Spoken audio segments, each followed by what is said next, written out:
אני דייגו, באתי מקולומביה לפני 20 שנה. אני בארץ מאוד מרוצה.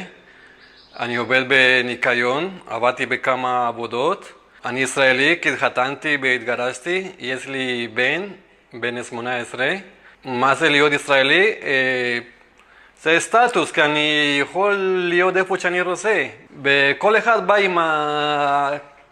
עם החלומות שלהם בשביל להשיג משהו, כי המצב שלה זה משהו אחר. המצב שלנו בקולומביה זה מצב, מישהו יש לו כסף אין לו בעיה כמו בארץ, אבל מישהו אין לו כסף אז מחפשים איך להשיג את החלום שלו. אני נהנה מהדברים שיש בארץ, מהחוף, מהים, מהחברים, מהטיולים. אני פוגש את הבן שלי, הוא כבר גדול, לא כמו פעם שהיה ילד, עכשיו הוא גדול, אני רואה אותו פחות, כי הוא יותר עם החברים שלו, ואני נהנה עם החברים שלי, בגיל שלי גם, בכדורגל, בכל... אני חתנתי בארץ עם אישה ישראלי יהודייה, אני נוצרי, הבן שלי כמובן הוא יהודי, הוא גמר את הלימודים. הבן שלי, הוא רוצה, יש לו הרבה, בגיל הזה, בגיל 18 זה גיל משוגע. אז יש לו הרבה דברים בראש, הוא עכשיו עובד, הוא רוצה לחסוך כסף. בסוף אני רוצה להגיד שכמו כל בן אדם יש לי את החלום שלי, ואני עובד קשה בשביל להשיג את החלום, ואני מקווה שעוד כמה שנים אני אגיע למטרה שאני רוצה, ולעבוד פחות קשה, ולהיות איפה שאני רוצה, ולהגיע כמה שיותר רחוק. אני מקווה שיהיה יותר טוב לכולם, ושלום ולהתראות.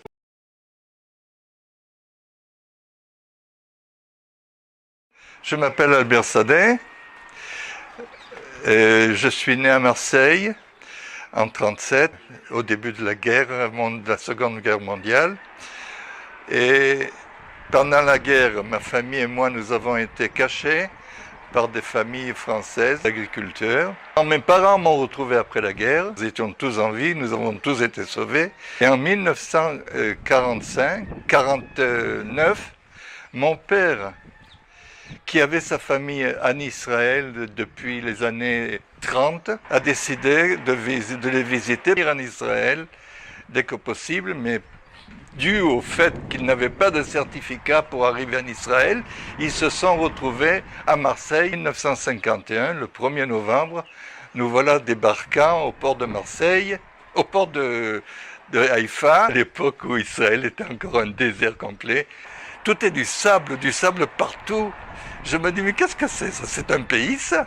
Et parce que je ne connaissais pas l'hébreu, je savais à peine que j'étais juif. À cette époque-là, on a ouvert environ une dizaine d'écoles d'agriculture à travers le pays, 3 ans dans l'école d'agriculture, qui ne faisait que continuer mon premier pas dans ce qui devait devenir plus tard mon travail. Il a été construit une trentaine de villages. C'était déjà une approche un peu moderne d'une nouvelle forme d'agriculture où l'agriculture est intégrée dans un complexe où il y a une ville plus ou moins grande qui donne des services à l'agriculture et des villages qui chacun produisent des produits qui doivent servir à nourrir la population. Et je rappelle qu'à cette époque-là, en Israël, il y avait des cartes d'alimentation, il n'y avait pas assez de nourriture, et on faisait le plus possible d'agriculture parce qu'il n'y avait pas du tout d'industrie, aucune industrie, sauf peut-être une industrie de la bière et des boissons et une industrie du chocolat. Bonjour, on m'appelle du ministère de l'Agriculture en me disant: tu es une des seules personnes qui parle français en Israël en ce moment et on a besoin de toi. Il me raconte l'histoire que le ministre des Affaires étrangères à l'époque, Madame Golda Meir, était aux Nations Unies. Madame Golda Meir donnait des bourses aux différents pays qui obtenaient l'indépendance. Un beau jour, un groupe de 100 personnes arrive, de 100 Africains arrivent, 50 d'entre eux vont dans l'agriculture, 50 d'autres vont pour apprendre d'autres métiers. On peut bien se demander, bon, mais qu'est-ce que c'est qu'être israélien? Et je me dis, mais si je suis israélien, qu'est-ce que j'ai fait? J'ai passé ma vie à apprendre, à étudier des méthodes de partout. Et on essayait d'apprendre de n'importe qui. Mais la chose importante, c'est que on ne s'arrêtait pas. Je ne gardais pas ces notions pour moi, j'essayais de les transférer aux autres. Et ceci me rappelle une histoire qu'on m'avait dit un jour, qu'en Israël, il y a deux grands lacs, ou deux grandes surfaces d'eau. Il y a au nord le lac de Tibériade, qui est un lac qui a une eau douce, donc nous buvons et qui nous sert pour faire l'agriculture. Et il y a plus au sud du lac de Tibériade un autre lac qui s'appelle la mer Morte. Et on demande toujours quelle est la différence, pourquoi le lac de Tibériade est, disons, potable et buvable, et pourquoi la mer Morte non seulement elle n'est pas buvable, mais même en le touchant, on se brûle. Et la réponse est la suivante. Le lac de Tibériade reçoit d'un côté de l'eau qui vient des montagnes. Le lac garde cette eau, mais une partie de l'eau continue pour créer le Jourdain. Et le Jourdain s'en va jusqu'à la mer Morte. Mais la mer Morte n'a pas de sortie. Et elle reste là, et elle est tellement sans sortie qu'elle est morte. Et l'idée est que si nous distribuons, si nous donnons notre savoir aux autres, nous continuons de vivre de cette façon-là.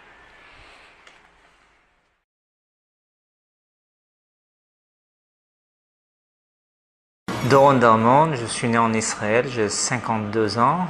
Je suis marié à Gabi, on a 5 enfants. Je suis entraîneur de sport, de triathlon, Ironman. Et puis ça a tout commencé avec mon fils qui aujourd'hui il est 40 dans le monde dans le triathlon. Et puis notre projet c'est l'amener aux Jeux Olympiques de 2016. On a 5 enfants, que chaque enfant il est un espèce de start-up. Et puis ce qu'on fait, on essaye de réaliser son rêve et puis l'amener jusqu'il réalise son rêve. Et puis chaque gosse chez nous, il est basé dans des différents, comment on dit, pas des matières, mais des sujets différents. On a une fille, elle a 22 ans, elle est architecte. Elle va finir ses études au Technion, c'est le polytechnique israélien. Notre deuxième fils, le gars que j'ai raconté, il court de l'âge de 8 ans et demi pour les Jeux Olympiques. Aujourd'hui, il a 22 ans et puis il est nommé déjà pour arriver à Rio, c'était son rêve. Et on a encore un gosse qui fait des dessins, il est un animateur. Il fait des dessins incroyables de l'âge de 6 ans. Toute notre vie, elle base autour des enfants. Ma femme, elle est docteur, elle a sa carrière, et puis moi, je suis ingénieur, j'ai ma carrière. Mais pour nous, chaque jour de se réveiller le matin, c'est voir quel chemin on fait aujourd'hui pour aider les enfants à réaliser leurs rêves. J'ai compris que les enfants, ils ont un talent de faire les choses beaucoup plus efficaces que les gens à notre âge. Et puis j'ai changé de méthode. J'ai rencontré le sujet du triathlon. Mon fils a commencé en tant que gosse dans un cours, le centre culturel local. Et puis chaque samedi, on l'amenait dans des courses. Depuis, j'ai entraîné je peux dire, des dizaines de gens qui ont fait le changement d'être bien, vivre avec, être positif à leur corps, à l'environnement. Tout notre milieu, c'est des gens qui font, qui courent des marathons, qui font des Ironman, des triathlons. Leurs gosses aussi, c'est des gens ils se sont lancés dans le sport. Le sport, il n'a pas de frontières, il n'a pas de couleur, c'est tout le monde ensemble. Et puis le résultat du sport, c'est les gens qui se sentent bien.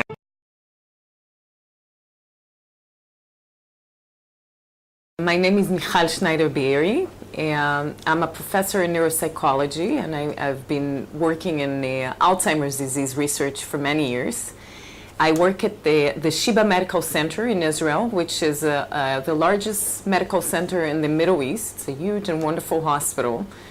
In this hospital, which is 66 years old by now, there is essentially everything. Is a public hospital with a great variety of medical capabilities of the top-notch levels in the world, and a great deal of research, which is what I do here.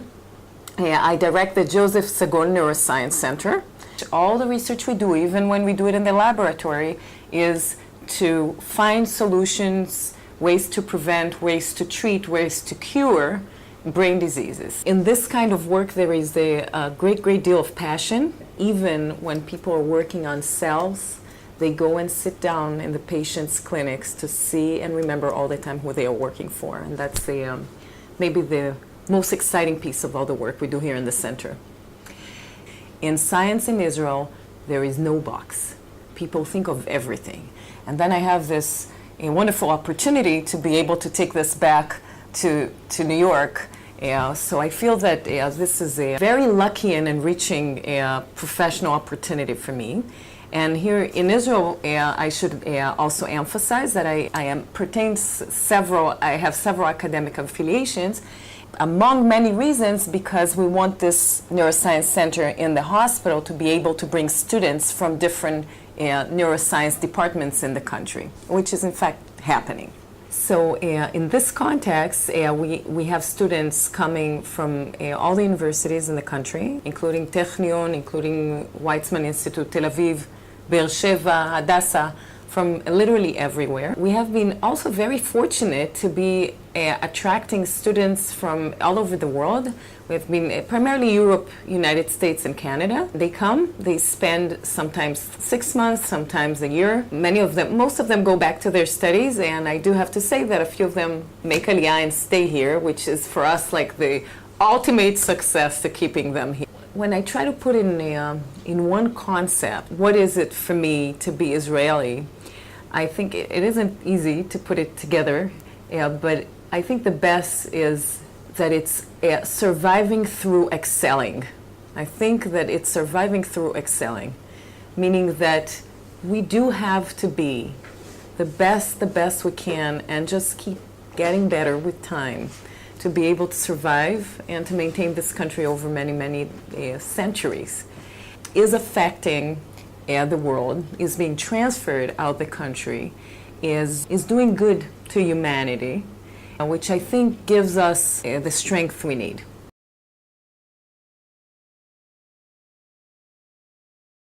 First of all, we want the Arab community to be part of the startup nation in Israel.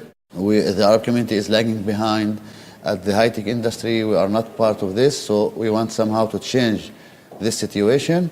And of course, we want to build a sustainable ecosystem that can somehow support. We believe that the high-tech industry somehow have a new language that can be spoken between the Arabs and the Jewish in Israel, because we are speaking about innovation, entrepreneurship, and money, and the all other situation of policy and the problems that we have all the time there can be separated from this. And by building these partnerships and collaborations, we are building a new kind of language that can be spoken between the two communities there. When we are speaking about innovation and money and building new companies and new businesses, based on that, the whole other problems and the whole other policies and issues running around us cannot influence this kind of businesses. These partnerships and these networks can somehow manage to be sustainable, although you have all these problems around. When you work together, all the bridges disappear. I had also previous startup, medical device, and two of the engineers I was the CEO, two of the engineers were Jewish people, and we work on daily basis, no issues, like friends, and issue was to make a good product. When we are talking about novel ideas, novel innovation, we are Like in our innovation in healthcare, we may touch the hearts of many people that are suffering from the same things. And by technology, we can give them a better life. So this technology is doing good for the whole, for everybody. Some events like that give only the project to be known on the map in order to bring the cooperation between the projects and other investments here. If it make any investment in the future, even between France businessman and the business entrepreneur there, it can be very, very good. But even if not, it's the way to make the cooperation at the future.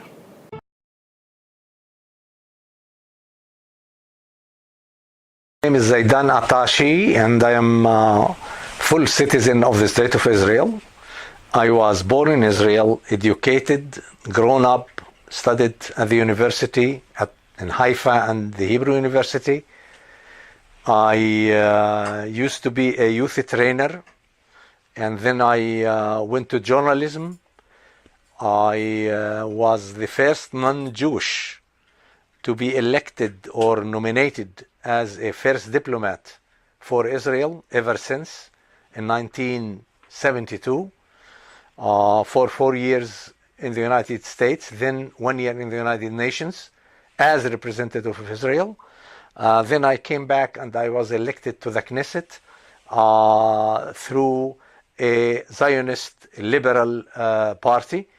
I served 8 years. Certainly, I have played a very major role in bridging the gaps between the Israeli Arabs and the Jews in order, or trying at least, like many others like me, liberals, to create a homogeneous Israeli society with strong or with solid grounds on which we can coexist together and be the bridge of peace between Israel and its neighbors.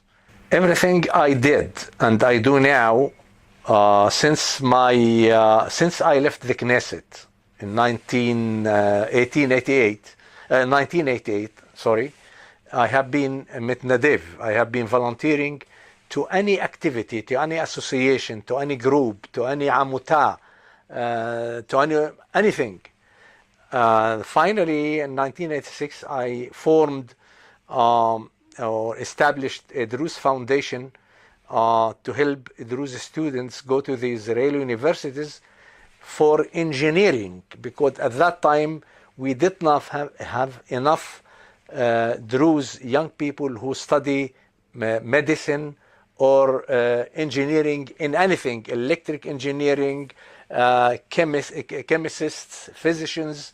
So now we have, since that time until now, we raise money in the United States from donors to help those Druze who all of them serve in the Israeli Defense Forces, and when they leave the army or finish their duties, they want to join the university. So we have this program, basically 100% volunteers. All of the Israeli Druze, despite all the criticism toward the government policies, not the State of Israel, are very loyal to Israel, and they will not change the State of Israel and living together with the Jews in any other alternative. I'm straightforward. It's not a propaganda, it's reality. Again, because of the freedom, because of the education, because of the open opportunities, because of we feel proud in this country. When the problem of the future or the existence of our brothers in the early 1980s in Lebanon were in danger, the State of Israel gave us every possible action to save their lives. So now we are doing with the Syrian Druze. So that's another story. The story that We have no alternative, and we are not looking for any other alternative. This is our country, and because this is our country and believe in its ideals, we can speak very frankly and we can criticize each other and our neighboring Arabs and the Jews together.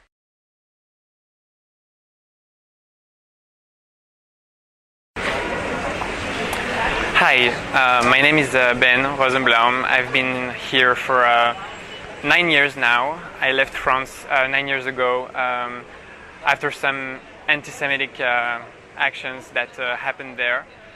I moved to Israel because of Zionism and because I wanted to go back home, as my parents said then. I studied here and finished my GCSE. When you actually get to know this country, you just don't want to leave it anymore. So I wanted to be there in order to make them feel what I felt 8 years ago. I worked as a waiter, of course, as every former soldier does. He works a little bit. And then almost 1 year ago, I decided to go to the IDC, the Rafael Recanati International School, which is based in Herzliya. There you have a lot of international people from all around the world, either Finland, Russia, America, Italy, anywhere in the world. I studied there in the Lauder School for Diplomacy, Strategy and Security, Counterterrorism. It's sort of an equivalent to political science. It's amazing. We study there a lot of things about Middle East and how to, of course, find solutions to this crucial problem, which is the Middle East and the peace, because that's the goal in the end. Here you have the true democracy. No matter what happens, you can be Arab, you can be Druze, you can be Christian, you can be Buddhist, you can be Jewish, you can be anything you just want. You have your place, your words have place, your words have strength in people's minds. If you don't agree with something, you just can go in the street and shout it out loud. That's the true face of Israel that unfortunately all around the world nobody, or at least a lot of people, do not know about.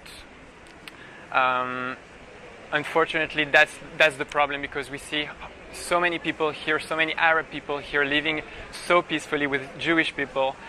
As an Israeli, I didn't believe in the fact that there actually can be peace here. I thought as well that there is war all around. And I didn't believe that in fact I can be a regular student. I could do so many things in the army without carrying the gun, and I could be a teacher for Saudi little boys that crossed the border in order to survive without being Jewish, without anything. Israel offered them shelter, and I was their teacher, their Hebrew teacher and their English teacher. That was my service. That's why I'm so happy to be here today, because after so many threats and so many wars and so many problems that this country has seen and today does still see, I can still consider this as being the true paradise.